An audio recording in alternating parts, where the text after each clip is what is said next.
10 a.m. the Superstation, the Future Radio. I'm your host, Brother Michael Imhotep.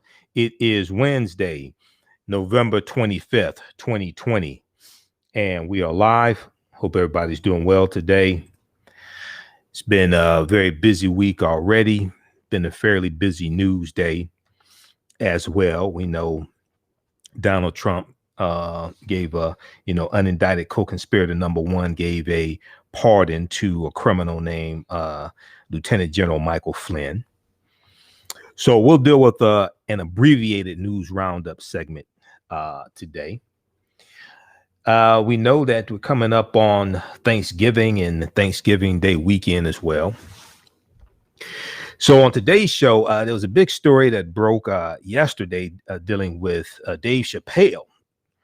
Dave Chappelle put out a video on Tuesday, November 24th, put it on Instagram, calling on his fans not to watch the Chappelle Show on Netflix, on Netflix. And this ties into the deal that he had through Comedy Central and through Viacom CBS. And he said he was not being compensated for the streaming of the Chappelle Show. So we're going to talk about that. And Netflix has removed the Chappelle Show from streaming on the Netflix platform. We'll talk some about that story. It's very interesting because it also deals with contracts and law and business, and it deals with the business side of entertainment. Okay, and the business side of entertainment is the side of entertainment that screws a lot of people up. Okay. They don't understand contract and law, don't understand business. They're the performer, and many of them end up getting screwed out of money. If you watch Unsung on TV One, and I being in radio and haven't been in radio for 10 years, I've and actually working for Radio Station One, but being in radio for 10 years, I've come in contact with a number of different artists, whether they're singers, actors, actresses, whether they're directors or comedians, etc. And it's a dirty business. And then 20 years ago, I worked at another radio station in sales and met a lot of entertainers and famous people who are still around today. But understanding the business side is something entirely different. It's and a lot of people like LL Cool J have said, I never met LL Cool J, but I've met people who knew him. Halle Berry's in the news. So I met her ex-husband, Eric Benet. That's a whole interesting story. We ain't gonna get into that though, but that's a whole interesting story right there. is that I get in trouble talking too much, but but anyway, it's a whole nother set of it's a whole nother business. Some people say it should be called business show as opposed to show business, because it's business first and show secondly. So we'll talk some about this story dealing with Dave Chappelle. It's very interesting, and one of the reasons why it's so interesting is because he talked about the fact that he didn't make a lot of money from the Chappelle Show. The Chappelle Show is still running on Comedy Central, okay? At least before Netflix pulled the streaming. I'm not sure if it's still on Comedy Central, but I was just watching it like in the last couple of weeks on Comedy Central. It's still hilarious, okay? And a lot of times you see things like this. Let me give you an example. We posted an article on our Facebook fan page, The African History Network, The African History Network, a couple of days ago. Now, I picked it up from the Ricky Smiley show on Facebook, okay, because I follow Ricky Smiley on Facebook. And it was an article from, I think, June of 2019. It was an interview done with Fantasia Barrino, the actress Fantasia. She was on America's Next Top, American Idol. She was on American Idol. And we were familiar with Fantasia. And Fantasia, in this article, and we'll probably talk about it on our Sunday show, she stunned a lot of people saying that she lost almost everything, financially in her career. And today she drives herself around. She doesn't have a chauffeur.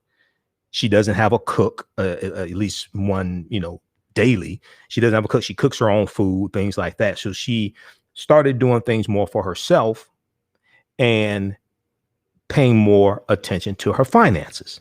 And the woman who was interviewing her said, well, you have money for this, you have money for that, blah, blah, blah. You've got it. And she said, you don't know that. She said, there's a lot of entertainers who you see, they're putting on this front like they have all of this and they don't. And that's real, especially when you read some of their contracts. That's real. Okay.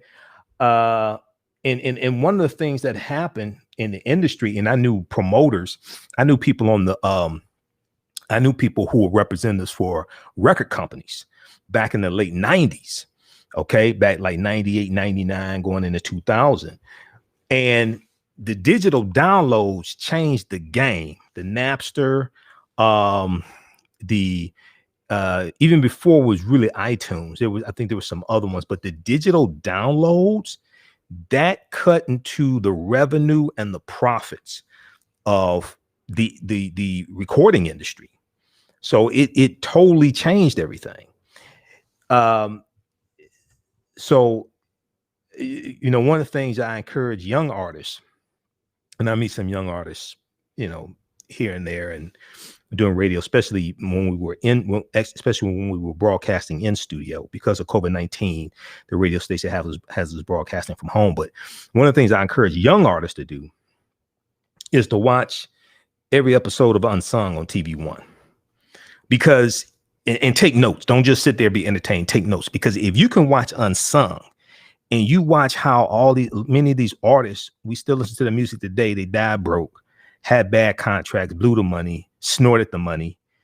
If you can learn from their mistakes, you will be much better off. If you can stay off drugs, don't get women pregnant, okay, that you're not married to, at least. Don't get women pregnant, or a bunch of, if it's your girlfriend, then you get engaged and get married, that's understandable. But 4, 5, 6 women, no, that's a good way to go broke. Okay. And then one lesson I learned from the group Silk, not to put them on blast, but this is not bad. It's in Unsung. Well, hell, you put it out there yourself. Silk was basically discovered by Keith Sweat, the Sweater Man. Okay.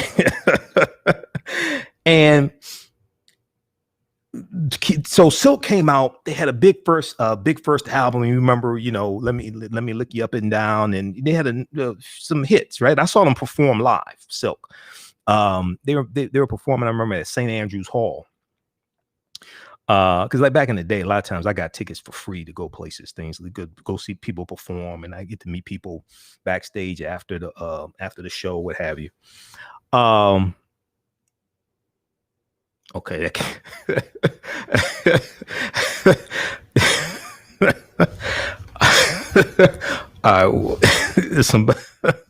There's some hotel stories I'm not going to talk about, but but anyway, so one of the things so a lot of people ask, well, what happened to Silk, right? What happened was their second album that came out, they wanted more control, more creative control over that, as opposed to Keith Sweat having control over it. So there was, some type of disagreement, and what happened was, if I remember correctly, Silk ended up getting more creative control over their second album, and it flopped. Okay. And what Keith Sweat was explaining to them is like, look, because of the sophomore jinx, you've got to make sure your second album is big. I'm paraphrasing, but let me produce this. Then your third album, you can have more creative control there. And a lot of times when you have young artists, they don't know the industry. They have that big first album and they think they're hot. And it's like, there's no guarantee your next album's going to be banging. I've seen it a number of times that sophomore album flops and you don't hear from the people again. The other thing is, the other side of that industry is that you could end up that second album flops. The record company fronts the money for studio time, production, marketing, things like that, right? You could end up owing the record company money. And there's been a lot of people who left the industry still owing the record company money. So it's whether you talk about being a comedian, I knew a lot of comedians, and back in the day, here in Detroit, and whether you talk about Cheryl Underwood, who's on The Talk. I met Cheryl Underwood. She's a sister Zeta Phi Beta Sorority Incorporated. I met her back in the day when I was in radio sales. There's a lot of people. Some of them passed away. Comedian Big Daddy Fitz here in Detroit, comedian Kool-Aid here in Detroit. There's people I knew back in the day. So it's a vicious business, whether you're talking about being a comedian, actor, recording artist, singer, whatever. It's a vicious business. So you got to understand the business side first. This is what I stress for a lot of people. It's like, you need to take some business classes, take some contract law classes. Like in business school, we had to take business law to be able to graduate from Wayne State's business school, because you had to have a basic understanding in business of contracts, of law. So there was a Wayne State's business school we had to take called business law, taught by an attorney, and it dealt with understanding the law as it pertains to business. So we'll talk about Dave Chappelle. Then Ricky Schroder. Remember Ricky Schroder from Sliver Spoons with Alfonso Ribeiro, Carlton Banks, and he went on, and Ricky Schroder went on to do NYPD Blue. Ricky Schroder is getting a lot of backlash on social media, and rightfully so. Ricky Schroder, along with the MyPillow guy, the MyPillow CEO, Mike Lindell, that you see the commercials of. Mike Lindell is a big Donald Trump supporter, if y'all don't know. So, we posted a meme on our Facebook fan page, The African History Network. It said, if you're thinking about buying MyPillow for the holidays, something, you may want to rethink that, because Mike Lindell contributed to the $2 million to help bail out alleged killer Kyle Rittenhouse. Kyle Rittenhouse in Kenosha, Minnesota. Kenosha, Wisconsin, who killed the two Black Lives Matter activists. They were white men, but they were Black Lives Matter activists also. Ricky Schroder and Mike Lindell, who's the CEO of MyPillow, they were some of the people who donated to raise the $2 million to bail Kyle Rittenhouse out of jail.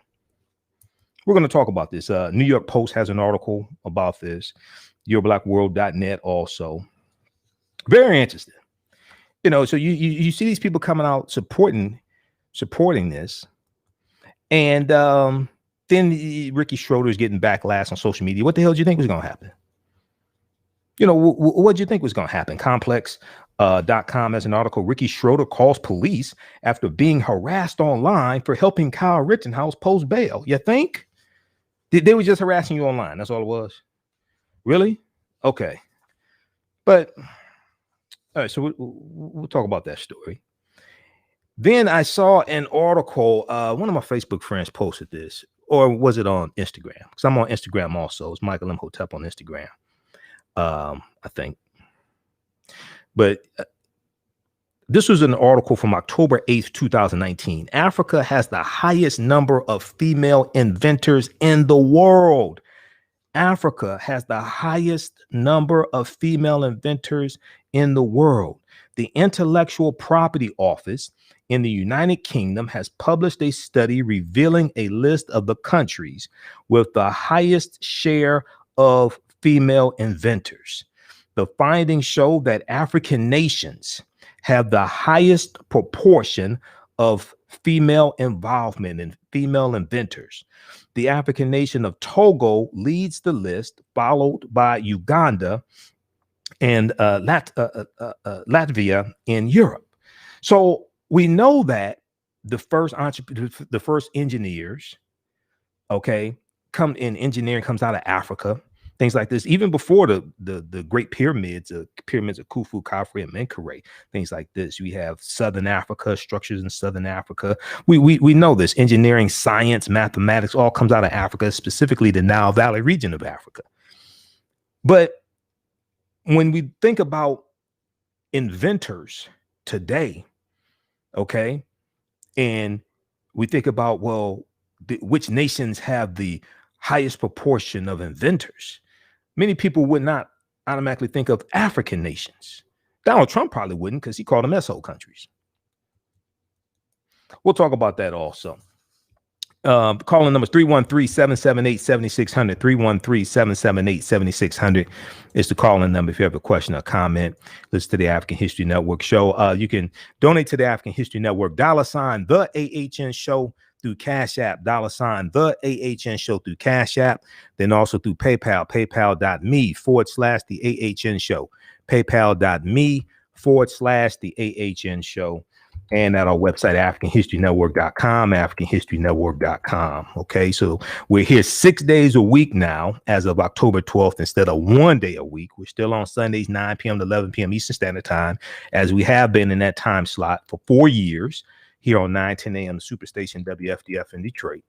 But we're also on Monday through Friday, 11 p.m. to 12 midnight Eastern Standard Time. So since we're here 6 days a week, when you donate or buy DVD lectures, things like that, that really helps support us, and so we can keep broadcasting the show, doing the research, stay on the air, etc. All right, we're coming up on the break. You listen to the African History Network Show right here on 9:10 a.m. the Superstation, the Future Radio. I'm Michael Imhotep. We'll be back in a few minutes. All right, stand by, everybody. Calling number is 313-778-7600. It's the calling number if you have a quick question or comment. 313-778-7600 is the calling number if you have a quick question or comment. So I'm going to do a broadcast sometime on Thursday. I think Thursday morning. We're going to deal with the real history of Thanksgiving. Don't know the exact time. I think it's sometime Thursday morning. Okay. African-American business owners, post the name of your business here on the thread of the broadcast. Email us at customerservice@AfricanHistoryNetwork.com. Customerservice@AfricanHistoryNetwork.com. Okay. And we'll let you know how you can advertise with the African History Network. We have a special promotion for a couple more days. You have, I think, 3 slots left for our Monday through Friday show. Email us at customerservice@AfricanHistoryNetwork.com. All right, so how's everybody doing? Hopefully nobody's going to be traveling for Thanksgiving. Hopefully you don't have to travel for work. Hopefully you won't be going through TSA and things like this. Hopefully you won't have people over that are not part of your household, unless they've already had COVID. You know, I can understand that. Because it is dangerous. It's dangerous out here. We've had 21 straight days of 100,000 new cases or more. All right, stand by, everybody. We're coming back from commercial break in just a minute here. Everybody, share this broadcast on your social media platforms. Invite your friends to tune in. Also, share this broadcast, please. We'll be back from break in just a minute here.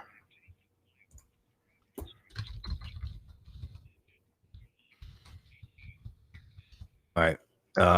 We'll be back from commercial break in just a minute.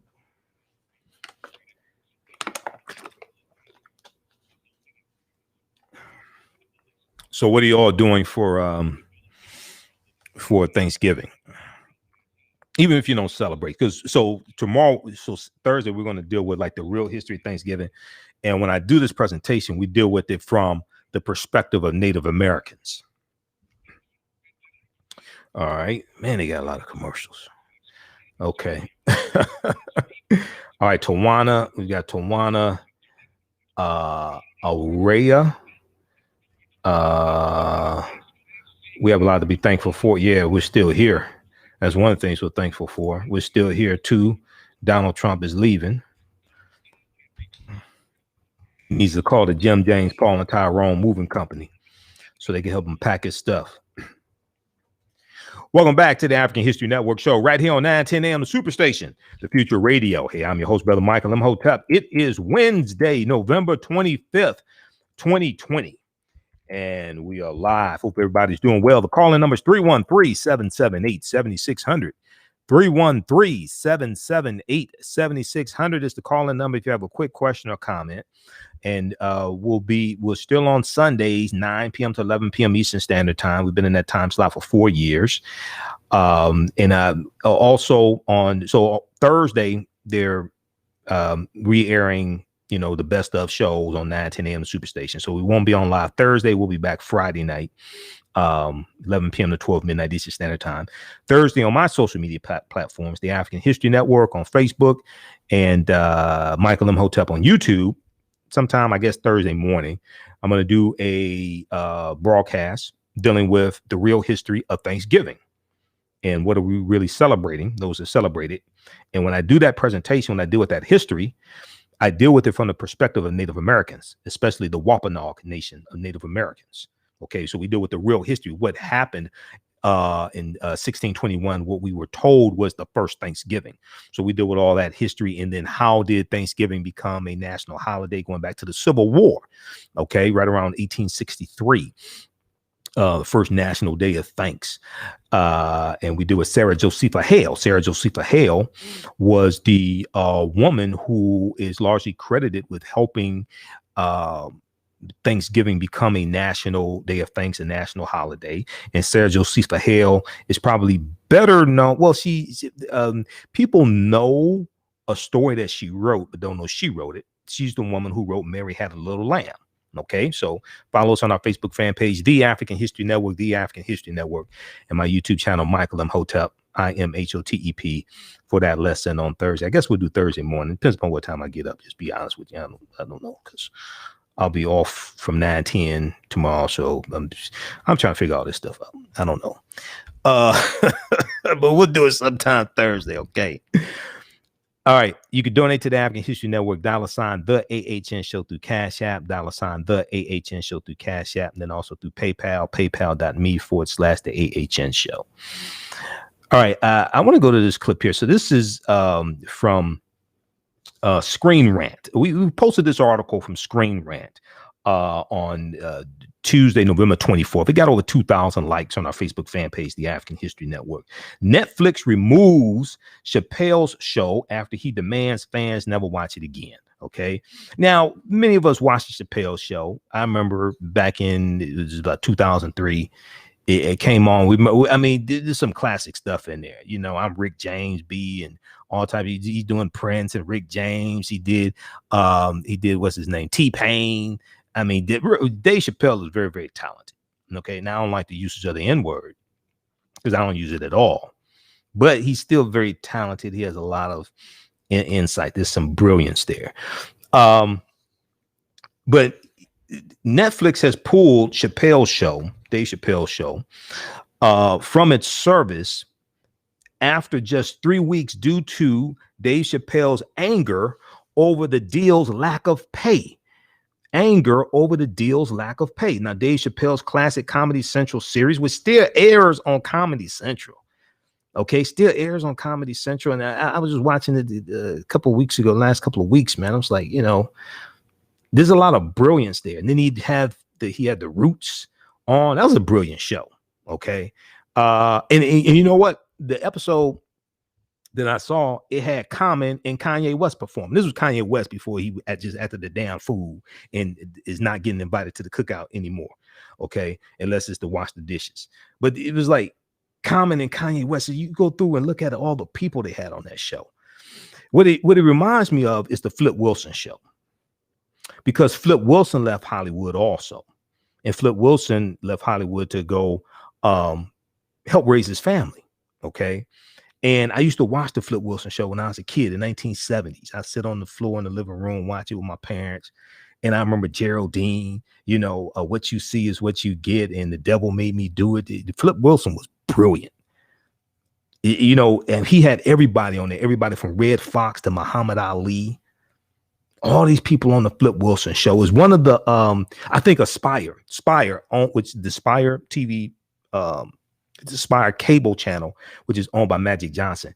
They used to show the Flip Wilson show a lot. I don't know if they still show it, but if you watch the Flip Wilson show, check that out, man. You'll see all these people that he used to have on the show. I think he was on 5 seasons, and he ends up leaving Hollywood and going to raise his family. Then he came back in about 1985 on the TV show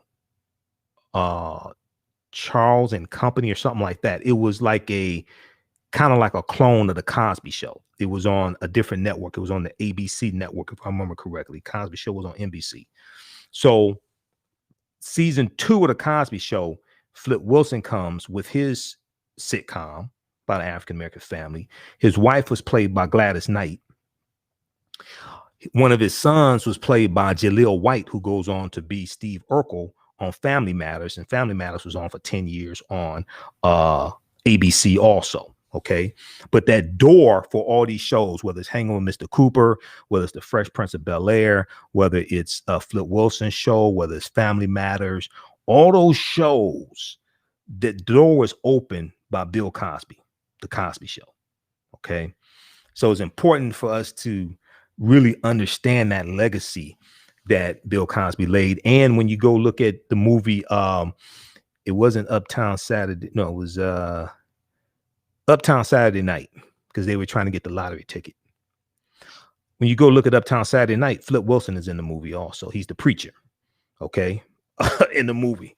All right, so, but Chappelle Show has been removed from Netflix because Dave Chappelle put the word out. Now, on Tuesday, November 24th, he released an 18-minute clip from a stand-up act that he did. And the name of the clip is called Unforgiven. It's on Instagram. I just saw it. I just saw it again before coming on the air. It's been viewed a little more than 4 million times in a day. So he put the word, he dropped a dime on Netflix. All right. He dropped a dime on Netflix. But Dave Chappelle mentioned it was available on streaming, Chappelle Show on Netflix streaming service during his post-election week stint on Saturday Night Live, calling out the fact that he was not paid for the deal at all, calling out the fact that he was not paid for the deal at all. Streaming, he's not being paid for that. Okay. And one of the, when you study the business, you always see this constant fight of entertainers, even entertainers at the level of Dave Chappelle, fighting to be properly compensated for their work. Okay. So when he originally signed the deal back in early 2000, we didn't know anything about streaming services, for video like that, things like that. We didn't know Netflix wasn't streaming back in early 2000s. So at the time, the comment was lost among so when he was on Saturday Night Live about 3 weeks ago, the comment was lost among his election comments because the election was dominating the headlines. And if you go to Saturday Night Live's YouTube channel, and I follow them on YouTube, you can watch his full monologue there when he was on 3 weeks ago. So I'm gonna go back and watch that and pay closer attention to it. So Chappelle's Show, which ran for 3 tumultuous seasons in the early 2000s, is considered one of the finest comedy shows of all time. Dave Chappelle, who briefly disappeared from the show only to turn up in Durban, South Africa, saying he was on a spiritual retreat, vanished from the spotlight for several years after it ended. It's only in recent years that he's re-emerged, producing several hit comedy specials for Netflix. Now, Netflix has pulled Chappelle's Show from their streaming service, responding to Dave Chappelle's request to do so. So Dave Chappelle posted a video on Instagram on Tuesday, November 24th, 2020, titled Unforgiven. It's about 18 minutes. I encourage everybody to watch it. He explained why he asked Netflix to remove the series. In the video taken from a recent stand-up show, Chappelle claims Viacom CBS, who owns the rights to Chappelle's Show, has never paid him for streaming the show and did not tell him it would be streamed on Netflix. These are these types of deals that take place And you see somebody like Dave Chappelle, and it's like, well, wow. But see, this was the deal he signed early on, back in the early 2000s, when he was basically broke. He talks about this in Unforgiven, and he signed a deal. He didn't understand the business. He was young. He didn't have any money, so he thought what he was signing was a good deal. And back at that time, we didn't know anything about streaming. It's like Red Fox. You know, I'm a big Red Fox fan, Sanford and Son, but after Sanford and Son ends, after it ran 122 episodes, I have all 6 seasons of Sanford and Son on DVD. I have the box set. He sold the royalties to Sanford and Son. He was encouraged, if I remember the story correctly.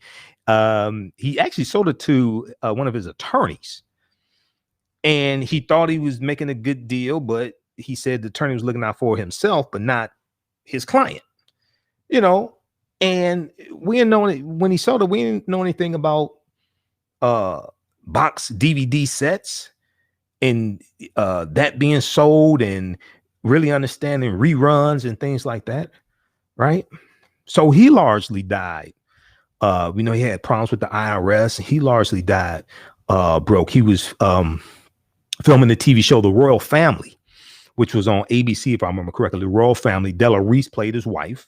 If you remember, there was an episode of Sanford and Son where Della Reese was a guest, because all these entertainers and artists, they knew each other, whether they're in Harlem or things like this. It's really, especially back at that time, you go back to the 60s and 70s, you know, it's largely a small circle. So Lena Horne and all these people, Flip Wilson, Della Reese, things like that, they're going to be within those circles. And if they don't know each other, their agents probably know each other. Their agent knows the other person's agent.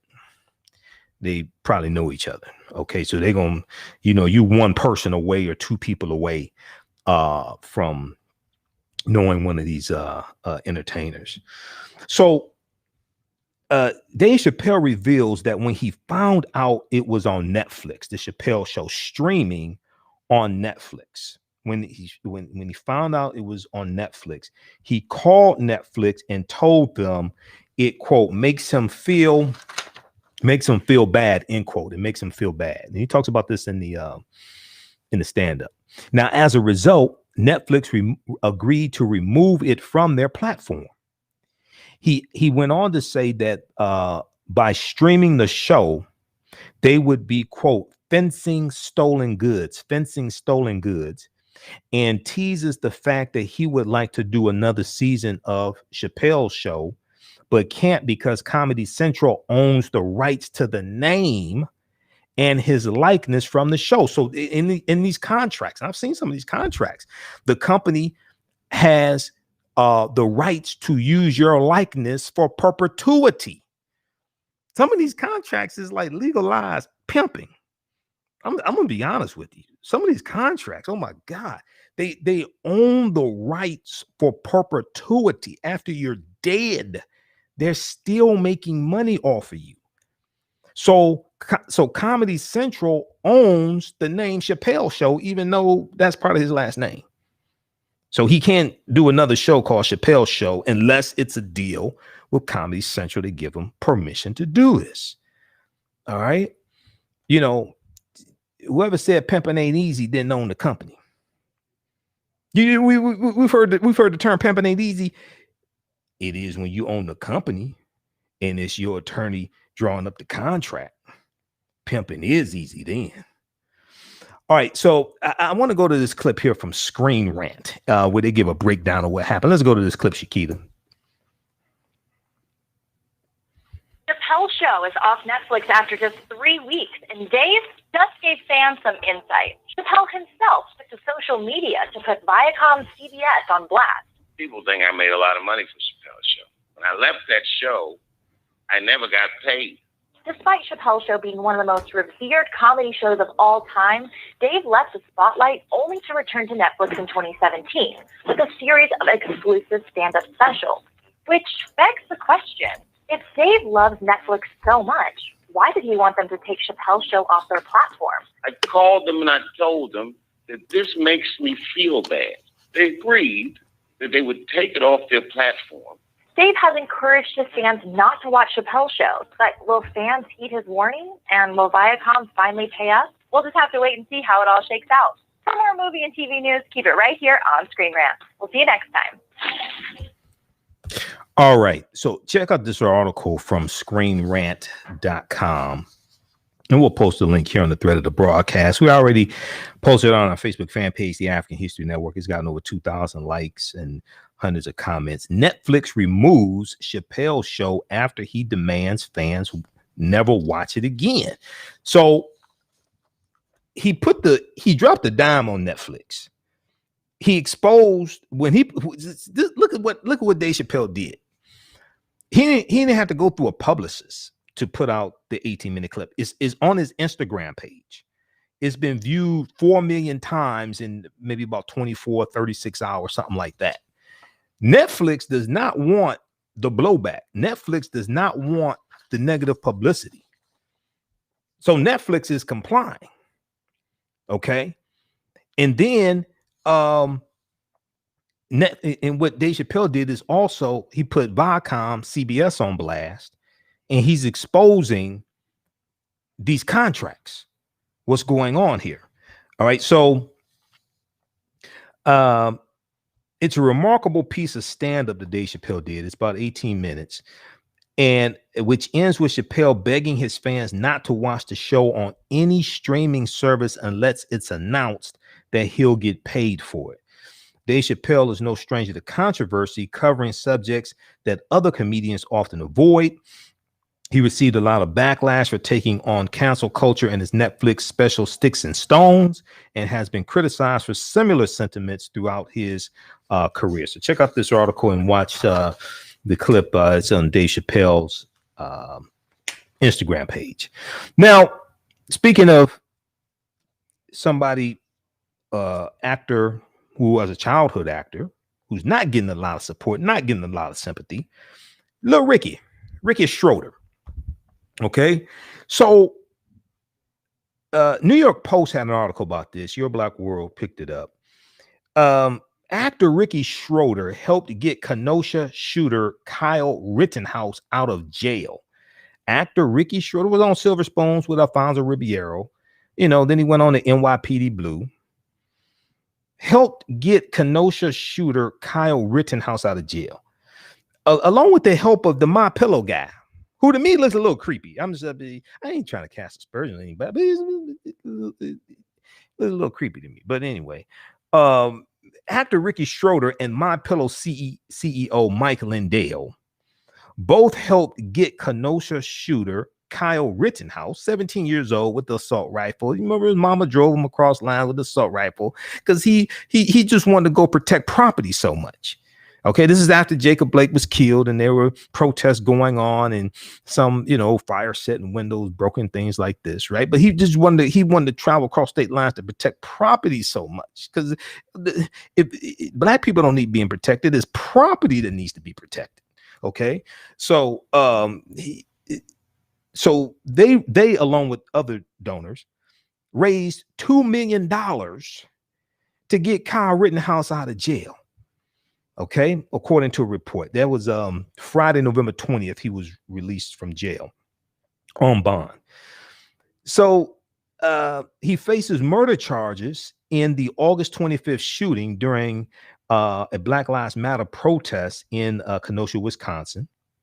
And Kyle Rittenhouse posed for a picture with the NYPD Blue actor Ricky Schroder after the bond was posted by his lawyers on Friday, November 20th, CBS affiliate WBBM TV reported.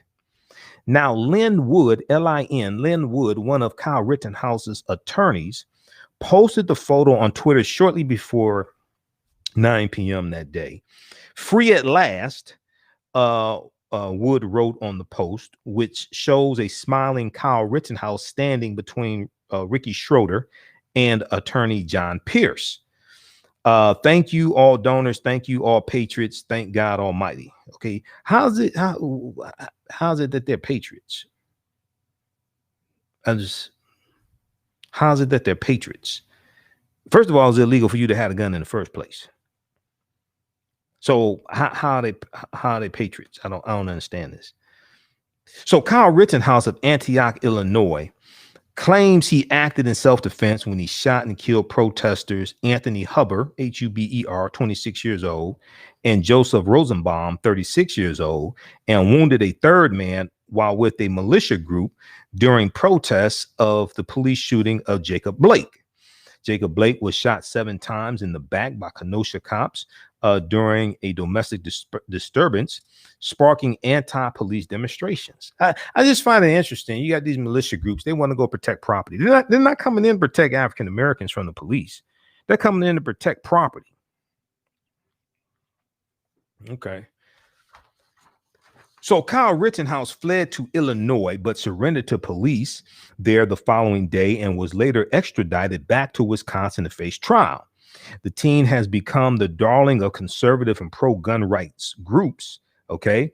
Now, did Breonna Taylor's boyfriend, who had a legal gun, did he get the support of these gun rights groups? Did he get the support of the NRA and the police? Bust down the door. He said they did not announce themselves. Okay, he fires a shot. According to Kentucky Attorney General Daniel Cameron, the boyfriend shot one of the officers in the thigh. Now, when the Kentucky State Police did the ballistics test, they said it was not conclusive that the bullet came from his 9mm gun. Okay. USA Today has an article dealing with how the ballistics don't line up with the story that Kentucky Attorney General Daniel Cameron was telling. We dealt with this on this show. There's an article from USA Today that breaks this down and deals with the ballistics. Kentucky State Police said the ballistics report is inconclusive, that the 9mm bullet that came out of the officer's thigh or officer's leg was fired by Breonna Taylor's boyfriend's gun. Okay, so but anyway, so check out the rest of this article here. We know that Ricky Schroder, so more than $500,000 has been raised through a legal defense fund, and through donations from high-profile supporters, WBBM reported, including Michael Lindell, CEO of MyPillow, and Ricky Schroder, who first gained fame as a childhood actor in the 1979 classic The Champ alongside Jon Voight, and then later the 1980s sitcom Sliver Spoons. Meanwhile, Kyle Rittenhouse's release on bond did not sit well with John Hubbard, whose son was killed by Rittenhouse. He said, quote, he has people out there who will help him, organizations, militia groups, raising money for his defense right now. He thinks he's above the law. Reminds me of Donald Trump. He's been treated as such by law enforcement. He believes he's justified in the case, and for him to run would not surprise me. Okay, so now also the other thing is that Kyle Rittenhouse allegedly used $1,200 from a coronavirus stimulus check from the federal government to purchase the AR-15 assault rifle used in the shooting. But it's illegal for him to own the gun because at the time he was 17 years old. So that's a felony. You're using federal funds to commit a felony? Because he was under 18 years old, Rittenhouse allegedly bought the weapon through an older pal, Dominic Black, 19 years old, who now faces felony charges in the case and is awaiting trial for his role. So you use federal funds to commit a felony? Really? Huh. Okay. Check out this article from the New York Post. We posted on our Facebook fan page, The African History Network. Actor Ricky Schroder helped get Kenosha shooter Kyle Rittenhouse out of jail. Then little Ricky Have a flashback to Lucille Ball and I Love Lucy, Little Ricky there. But then Little Ricky calls the police after being harassed online for helping alleged killer Kyle Rittenhouse post bail. So we can file this under what the hell do you think was going to happen, Little Ricky? Ricky Schroder is getting some well-deserved hate from helping alleged mass shooter and alleged murderer Kyle Rittenhouse make bail. Law enforcement sources told TMZ that authorities were dispatched to the actor filmmaker's house after he called them to review, quote, negative social media posts, end quote, made about him. Unlike Kyle Rittenhouse's actions, none of these messages and posts were deemed, quote unquote, life-threatening.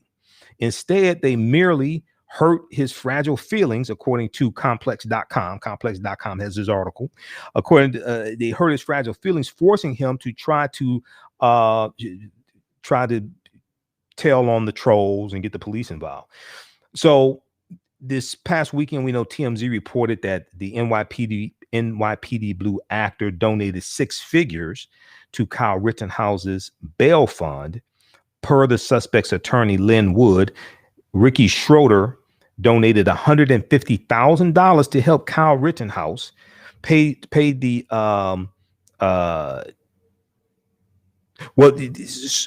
it was, according to this, the $200,000 needed to post $2 million bail and get out of jail, 10%. Okay, so if you only had to pay $200,000, then most of this came from Lil Ricky, $150,000, according to TMZ. Check out this article also here from complex.com. Okay, Ricky Schroder calls police after being harassed online for helping Kyle Rittenhouse post bail. And this is from November 24th, 2020. All right. Okay. Shakita, do we have any callers?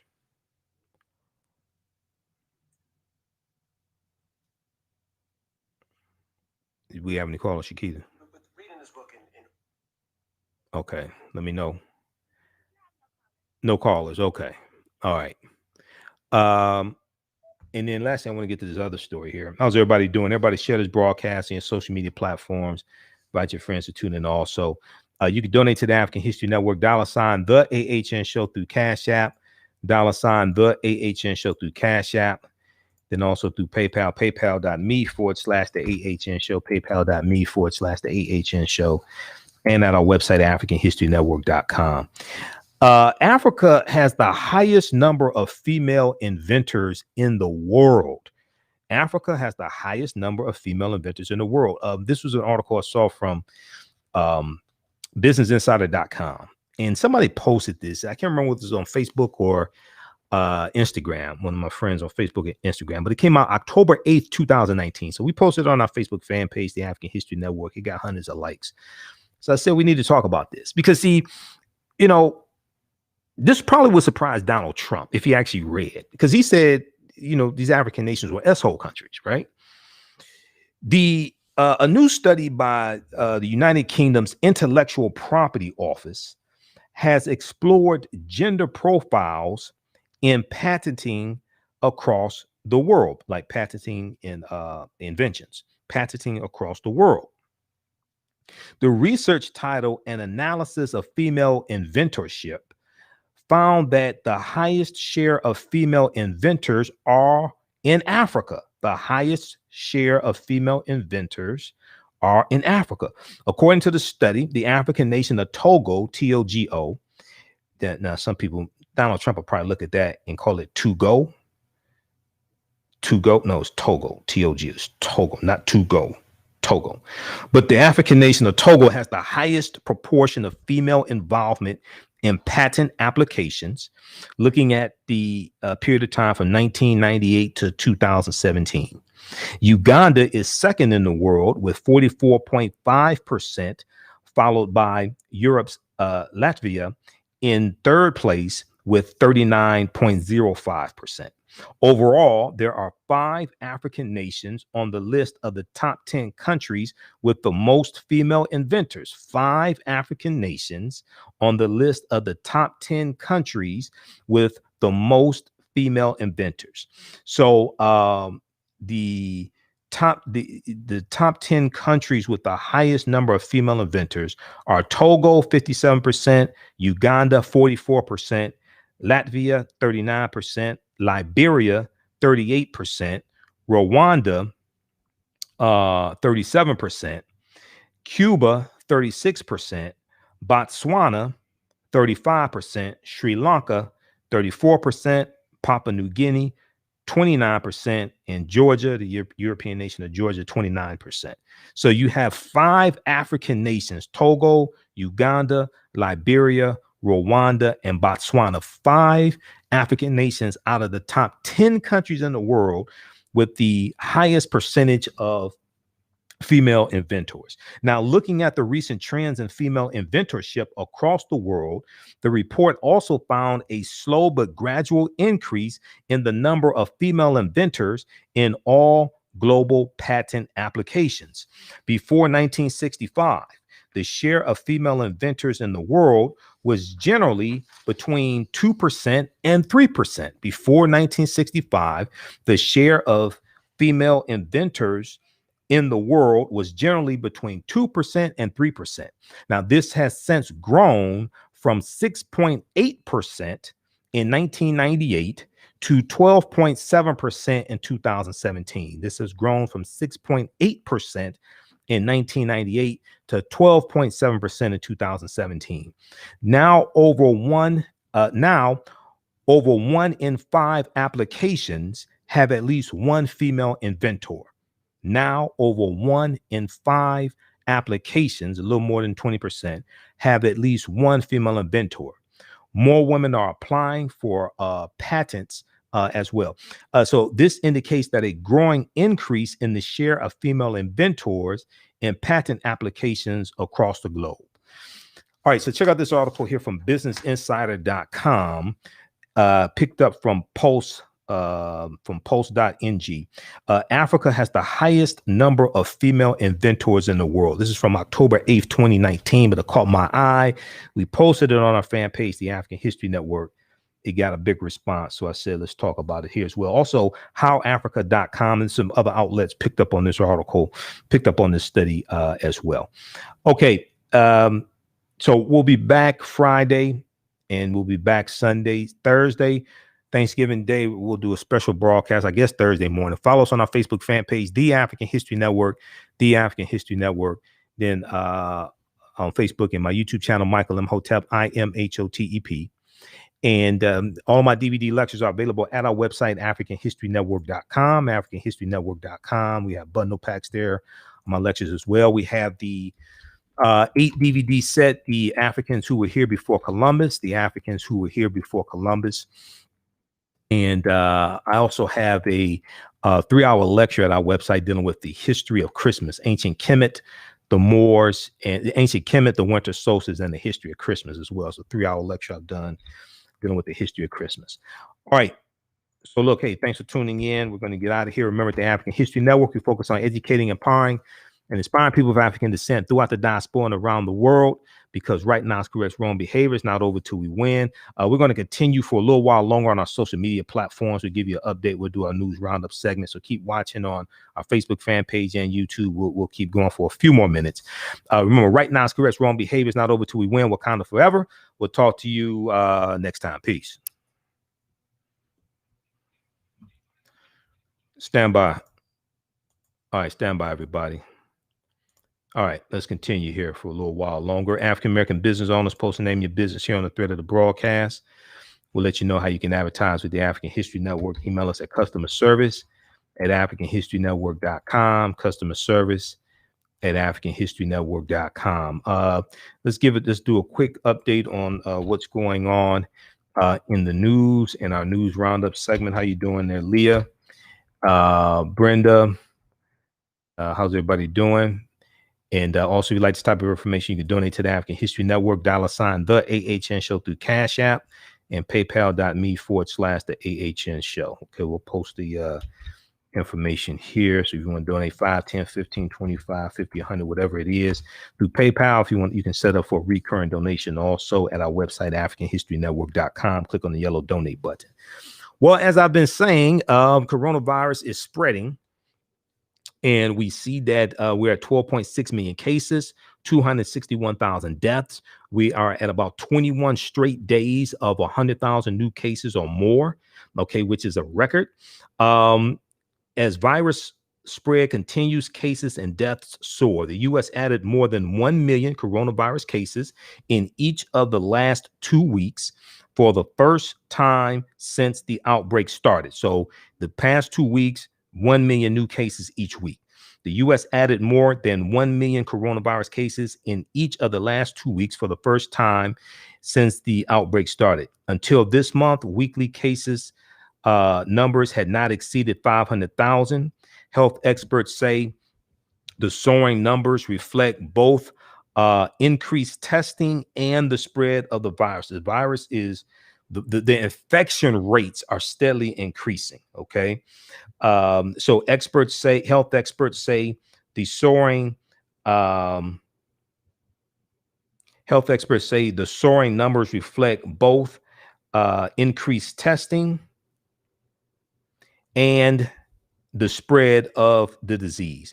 And on Tuesday, November 24th, it was reportedly the deadliest day during the coronavirus pandemic in more than 6 months. Tuesday, November 24th, was the deadliest day in the pandemic in more than 6 months, with almost 2,100 deaths reported, according to a Washington Post analysis.